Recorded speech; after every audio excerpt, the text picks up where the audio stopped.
বিসমিল্লাহির রহমানির রাহিম।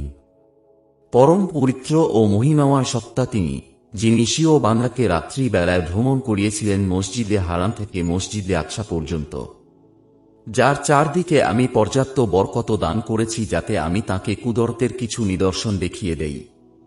নিশ্চয়ই তিনি পরম শ্রবণকারী ও দর্শনশীল।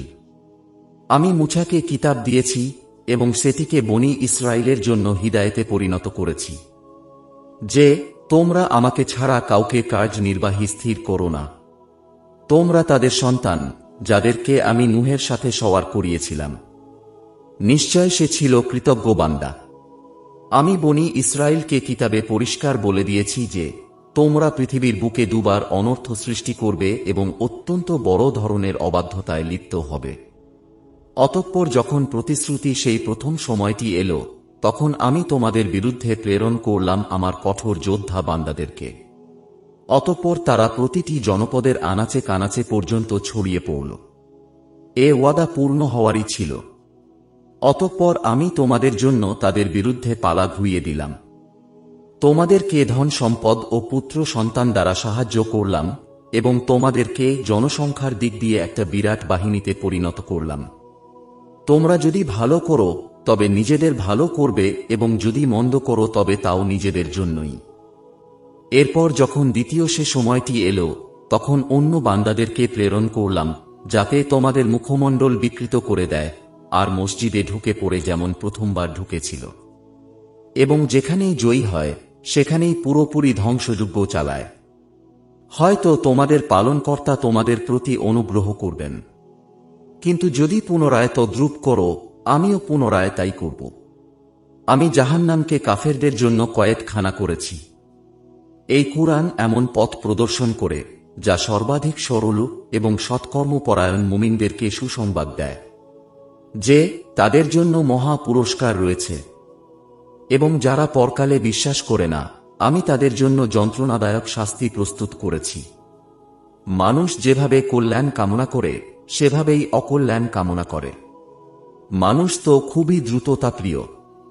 আমি রাত্রি ও দিনকে দুটি নিদর্শন করেছি, অতঃপর নিষ্প্রভ করে দিয়েছি রাতের নিদর্শন এবং দিনের নিদর্শনকে দেখার উপযোগী করেছি, যাতে তোমরা তোমাদের পালনকর্তার অনুগ্রহ অন্বেষণ করো এবং যাতে তোমরা স্থির করতে পারো বছর সমূহের গণনা ও হিসাব, এবং আমি সব বিষয়কে বিস্তারিতভাবে বর্ণনা করেছি।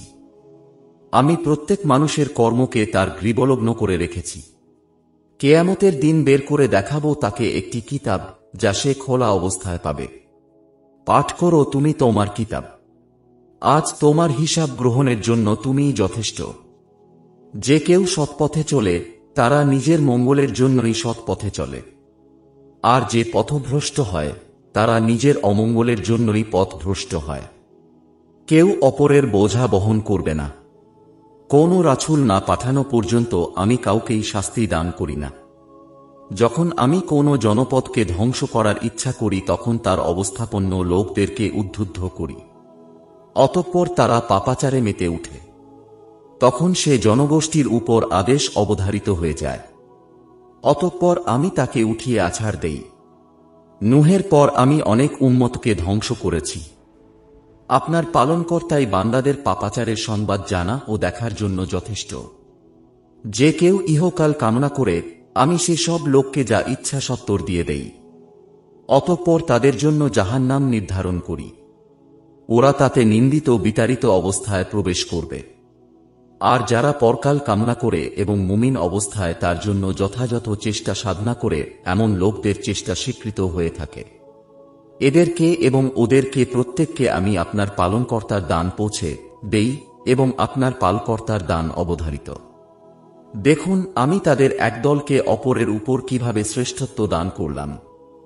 পরকাল তো নিশ্চয়ই মর্তবায় শ্রেষ্ঠ এবং ফজিলতে শ্রেষ্ঠতম।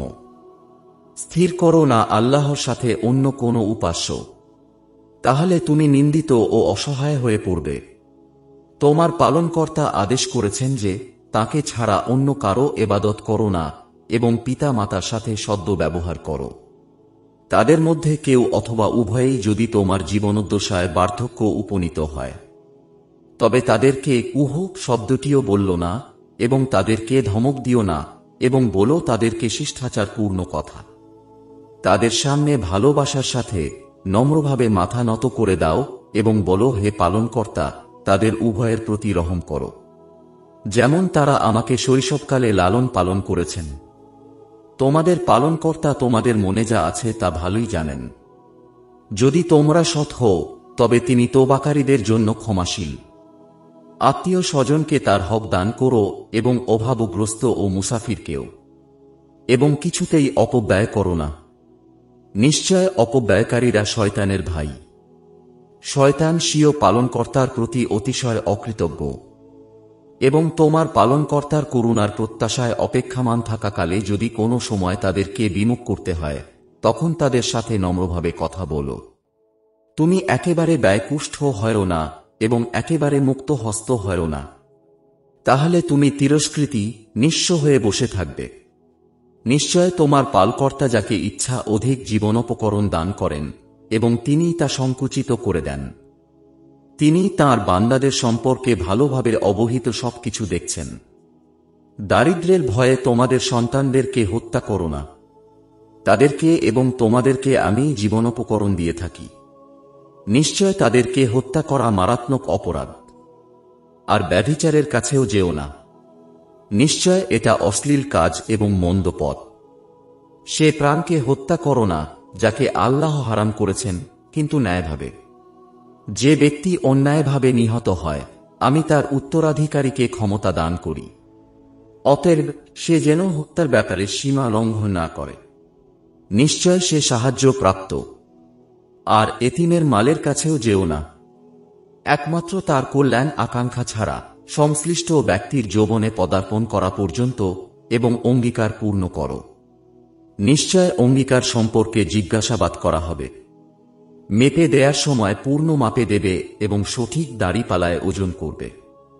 এটা উত্তম, এর পরিণাম শুভ। যে বিষয়ে তোমার কোনো জ্ঞান নেই তার পিছনে পড়ো না। নিশ্চয় কান, চক্ষু ও অন্তঃকরণ এদের প্রত্যেকটি জিজ্ঞাসিত হবে। পৃথিবীতে দম্ভভরে পদচারণা করো না।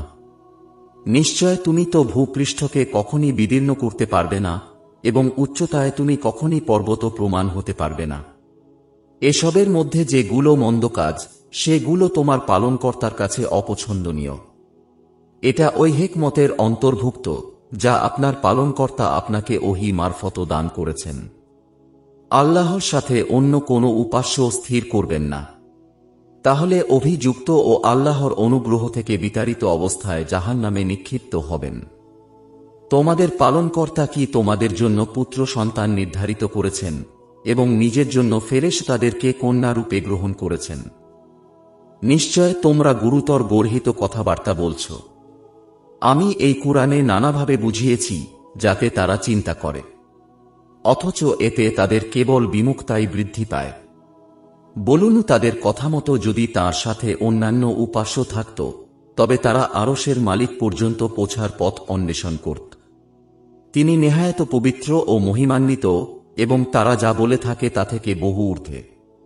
সপ্তম আকাশ ও পৃথিবী এবং এগুলোর মধ্যে যা কিছু আছে সমস্ত কিছু তাঁরই পবিত্রতা ও মহিমা ঘোষণা করে, এবং এমন কিছু নেই যা তার সপ্রশংসা পবিত্রতা ও মহিমা ঘোষণা করে না। কিন্তু তাদের পবিত্রতা মহিমা ঘোষণা তোমরা অনুধাবন করতে পারো না। নিশ্চয় তিনি অতি সহনশীল, ক্ষমাপরায়ণ। যখন আপনি কুরআন পাঠ করেন, তখন আমি আপনার মধ্যে ও পরকালে অবিশ্বাসীদের মধ্যে প্রচ্ছন্ন পর্দা ফেলে দেই। আমি তাদের অন্তরের উপর আবরণ রেখে দেই, যাতে তারা একে উপলব্ধি করতে না পারে, এবং তাদের কর্ণকুহরে বোঝা চাপিয়ে দেই। যখন আপনি কুরআনে পালনকর্তার একত্ব আবৃত্তি করেন, তখন ও অনীহাবশত ওরা পৃষ্ঠ প্রদর্শন করে চলে যায়। যখন তারা কান পেতে আপনার কথা শুনে, তখন তারা কেন কান পেতে তা শুনে, তা আমি ভালো জানি, এবং ও জানি গোপনে আলোচনাকালে যখন জালেমরা বলে, তোমরা তো এক জাদুগ্রস্ত ব্যক্তির অনুসরণ করছ। দেখুন ওরা আপনার জন্য কেমন উপমা দেয়। ওরা পথভ্রষ্ট হয়েছে, অতএব ওরা পথ পেতে পারে না। তারা বলে, যখন আমরা অস্থিতে পরিণত ও চূর্ণ বিচূর্ণ হয়ে যাব, তখনও কি নতুন করে সৃজিত হয়ে উত্থিত হব? বলুন, তোমরা পাথর হয়ে যাও কিংবা লোহা। অথবা এমন কোনো বস্তু যা তোমাদের ধারণায় খুবই কঠিন, তথাপি তারা বলবে আমাদেরকে পুনর্বার কে সৃষ্টি করবে। বলুন, যিনি তোমাদেরকে প্রথমবার সৃজন করেছেন। অতঃপর তারা আপনার সামনে মাথা নাড়বে এবং বলবে এটা কবে হবে? বলুন, হবে সম্ভবত শীঘ্রই। যেদিন তিনি তোমাদেরকে আহ্বান করবেন, অতঃপর তোমরা তাঁর প্রশংসা করতে করতে চলে আসবে এবং তোমরা অনুমান করবে যে সামান্য সময়ই অবস্থান করেছিলে। আমার বান্দাদেরকে বলে দিন তারা যেন যা উত্তম এমন কথাই বলে। শয়তান তাদের মধ্যে সংঘর্ষ বাধায়। নিশ্চয় শয়তান মানুষের প্রকাশ্য শত্রু। তোমাদের পালনকর্তা তোমাদের সম্পর্কে ভালোভাবে জ্ঞাত আছেন। তিনি যদি চান তোমাদের প্রতি রহমত করবেন, কিংবা যদি চান তোমাদের আযাব দিবেন। আমি আপনাকে ওদের সবার তত্ত্বাবধায়ক রূপে প্রেরণ করিনি। আপনার পালনকর্তা তাদের সম্পর্কে ভালোভাবে জ্ঞাত আছেন, যারা আকাশসমূহে ও ভূপৃষ্ঠে রয়েছে। আমি তো কতক পয়গম্বরকে কতক পয়গম্বরের উপর শ্রেষ্ঠত্ব দান করেছি এবং দাউদকে জবুর দান করেছি। বলুন, আল্লাহ ব্যতীত যাদেরকে তোমরা উপাস্য মনে করো তাদেরকে আহ্বান করো, অথচ ওরা তো তোমাদের কষ্ট দূর করার ক্ষমতা রাখে না এবং তা পরিবর্তনও করতে পারে না। যাদেরকে তারা আহ্বান করে তারা নিজেরাই তো তাদের পালনকর্তার নৈকট্য লাভের জন্য মধ্যস্থ তালাশ করে যে তাদের মধ্যে কে নৈকট্যশীল। তারা তাঁর রহমতের আশা করে এবং তাঁর শাস্তিকে ভয় করে। নিশ্চয় আপনার পালনকর্তার শাস্তি ভয়াবহ। এমন কোনো জনপদ নেই যাকে আমি কিয়ামত দিবসের পূর্বে ধ্বংস করব না, অথবা যাকে কঠোর শাস্তি দেব না। এটা তো গ্রন্থে লিপিবদ্ধ হয়ে গেছে। পূর্ববর্তীগণ কর্তৃক নিদর্শন অস্বীকার করার ফলেই আমাকে নিদর্শনাবলী প্রেরণ থেকে বিরত থাকতে হয়েছে। আমি তাদেরকে বুঝাবার জন্য সামুদকে উষ্ট্রি দিয়েছিলাম, অতঃপর তারা তার প্রতি জুলুম করেছিল। আমি ভীতি প্রদর্শনের উদ্দেশ্যেই নিদর্শন প্রেরণ করি। এবং স্মরণ করুন, আমি আপনাকে বলে দিয়েছিলাম যে আপনার পালনকর্তা মানুষকে পরিবেষ্টন করে রেখেছেন, এবং যে দৃশ্য আমি আপনাকে দেখিয়েছি তাও কুরআনে উল্লেখিত অভিশপ্ত বৃক্ষ কেবল মানুষের পরীক্ষার জন্য। আমি তাদেরকে ভয় প্রদর্শন করি, কিন্তু এতে তাদের অবাধ্যতাই আরও বৃদ্ধি পায়। স্মরণ করো, যখন আমি ফেরেশতাদেরকে বললাম আদমকে সেজদা করো, তখন ইবলীস ব্যতীত সবাই সেজদায় পড়ে গেল। কিন্তু সে বলল, আমি কি এমন ব্যক্তিকে সেজদা করব যাকে আপনি মাটির দ্বারা সৃষ্টি করেছেন? সে বলল, দেখুন তো, এনা সে ব্যক্তি যাকে আপনি আমার চাইতেও উচ্চ মর্যাদা দিয়ে দিয়েছেন। যদি আপনি আমাকে কিয়ামত দিবস পর্যন্ত সময় দেন, তবে আমি সামান্য সংখ্যক ছাড়া তার বংশধরদেরকে সমূলে নষ্ট করে দেব। আল্লাহ বলেন, চলে যা, অতঃপর তাদের মধ্য থেকে যে তোর অনুগামী হবে জাহান্নামী হবে তাদের সবার শাস্তি ভরপুর শাস্তি। তুই সত্যচ্যুত করে তাদের মধ্য থেকে যাকে পারিস স্বীয় আওয়াজ দ্বারা, স্বীয় অশ্বারোহী ও পদাতিক বাহিনী নিয়ে তাদেরকে আক্রমণ করো। তাদের অর্থ সম্পদ ও সন্তান সন্ততিতে শরিক হয়ে যা এবং তাদেরকে প্রতিশ্রুতি দেই। ছলনা ছাড়া শয়তান তাদেরকে কোনো প্রতিশ্রুতি দেয় না। আমার বান্দাদের উপর তোর কোনো ক্ষমতা নেই, আপনার পালনকর্তা যথেষ্ট কার্যনির্বাহী। তোমাদের পালনকর্তা তিনি, যিনি তোমাদের জন্য সমুদ্রে জলযান চালনা করেন, যাতে তোমরা তার অনুগ্রহ অন্বেষণ করতে পারো। নিঃসন্দেহে তিনি তোমাদের প্রতি পরম দয়ালু। যখন সমুদ্রে তোমাদের উপর বিপদ আসে, তখন শুধু আল্লাহ ব্যতীত যাদেরকে তোমরা আহ্বান করে থাকো তাদেরকে তোমরা বিস্মৃত হয়ে যাও। অতঃপর তিনি যখন তোমাদেরকে স্থলে ভিড়িয়ে উদ্ধার করে নেন, তখন তোমরা মুখ ফিরিয়ে নাও। মানুষ বড়ই অকৃতজ্ঞ। তোমরা কি এ বিষয়ে নিশ্চিন্ত রয়েছ যে তিনি তোমাদেরকে স্থলভাগে কোথাও ভূগর্ভস্থ করবেন না, অথবা তোমাদের উপর প্রস্তর বর্ষণকারী ঘূর্ণিঝড় প্রেরণ করবেন না? তখন তোমরা নিজেদের জন্য কোনো কর্মবিধায়ক পাবে না। অথবা তোমরা কি এ বিষয়ে নিশ্চিন্ত যে তিনি তোমাদেরকে আরেকবার সমুদ্রে নিয়ে যাবেন না, অতঃপর তোমাদের জন্য মহা ঝটিকা প্রেরণ করবেন না, অতঃপর অকৃতজ্ঞতার শাস্তিস্বরূপ তোমাদেরকে নিমজ্জিত করবেন না? তখন তোমরা আমার বিরুদ্ধে এ বিষয়ে সাহায্যকারী কাউকে পাবে না। নিশ্চয় আমি আদম সন্তানকে মর্যাদা দান করেছি, আমি তাদেরকে স্থলে ও জলে চলাচলের বাহন দান করেছি। তাদেরকে উত্তম জীবনোপকরণ প্রদান করেছি এবং তাদেরকে অনেক সৃষ্ট বস্তুর উপর শ্রেষ্ঠত্ব দান করেছি। স্মরণ করো, যেদিন আমি প্রত্যেক দলকে তাদের নেতা সহ আহ্বান করব, অতঃপর যাদেরকে তাদের ডান হাতে আমলনামা দেয়া হবে তারা নিজেদের আমলনামা পাঠ করবে এবং তাদের প্রতি সামান্য পরিমাণও জুলুম হবে না। যে ব্যক্তি ইহকালে অন্ধ ছিল সে পরকালেও অন্ধ এবং অধিকতর পথভ্রান্ত।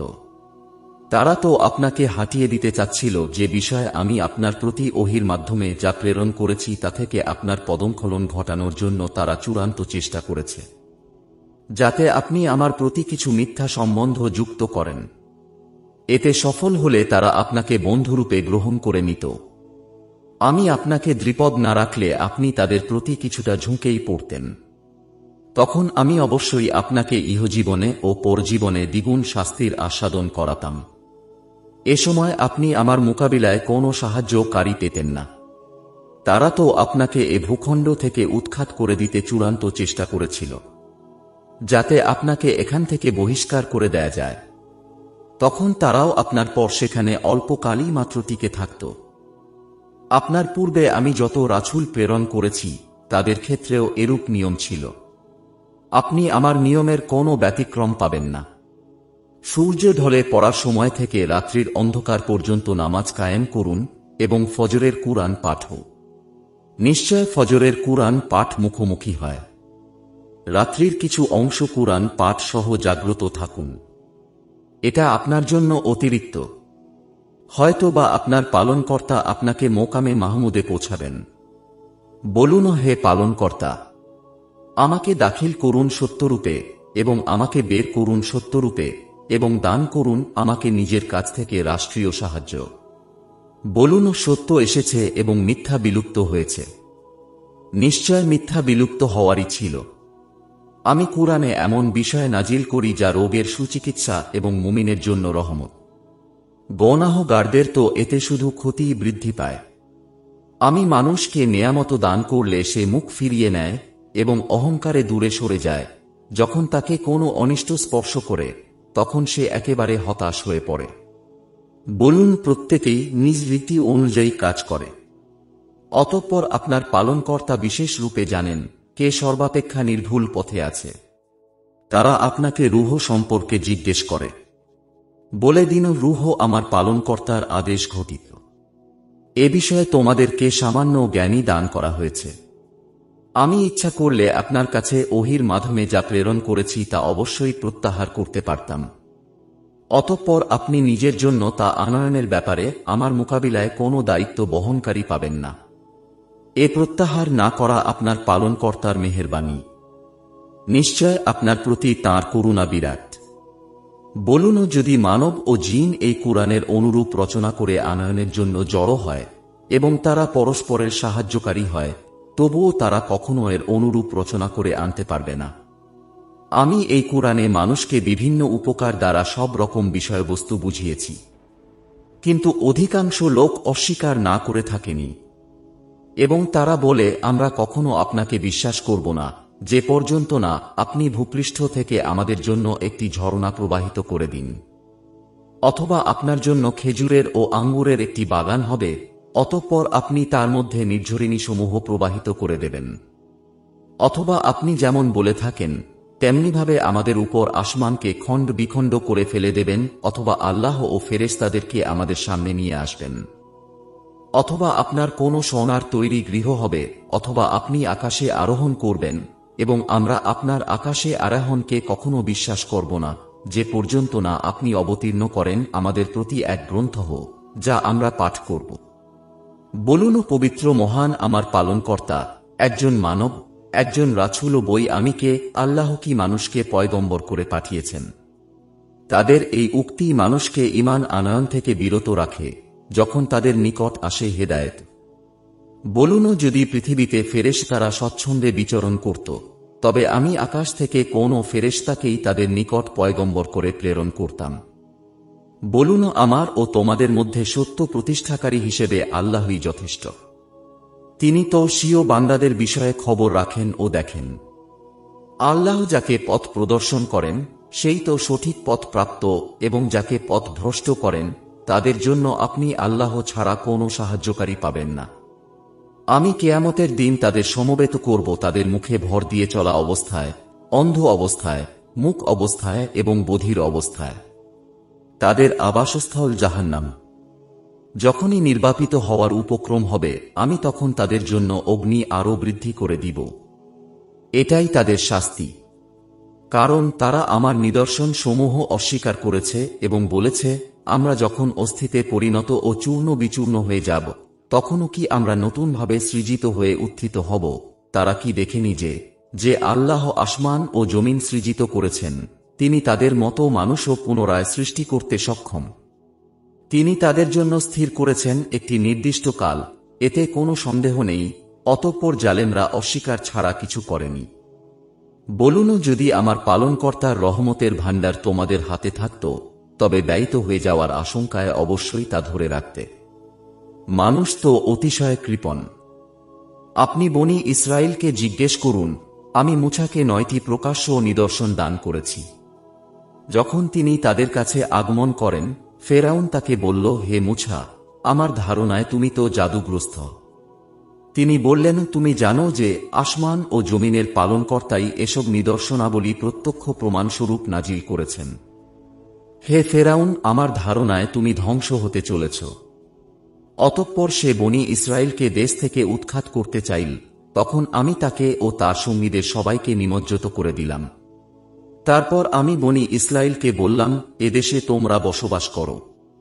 অতঃপর যখন পরকালের ওয়াদা বাস্তবায়িত হবে, তখন তোমাদেরকে জড়ো করে নিয়ে উপস্থিত হব। আমি সত্যসহ এ কুরআন নাজিল করেছি এবং সত্যসহ এটা নাজিল হয়েছে। আমি তো আপনাকে শুধু সুসংবাদদাতা ও ভয় প্রদর্শক করেই প্রেরণ করেছি।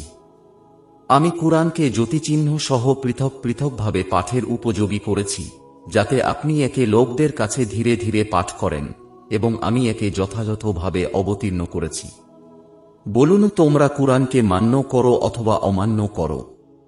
যারা এর পূর্ব থেকে এলেম প্রাপ্ত হয়েছে, যখন তাদের কাছে এর তেলাওয়াত করা হয়, তখন তারা নতমস্তকে সেজদায় লুটিয়ে পড়ে এবং বলে, আমাদের পালনকর্তা পবিত্র, মহান।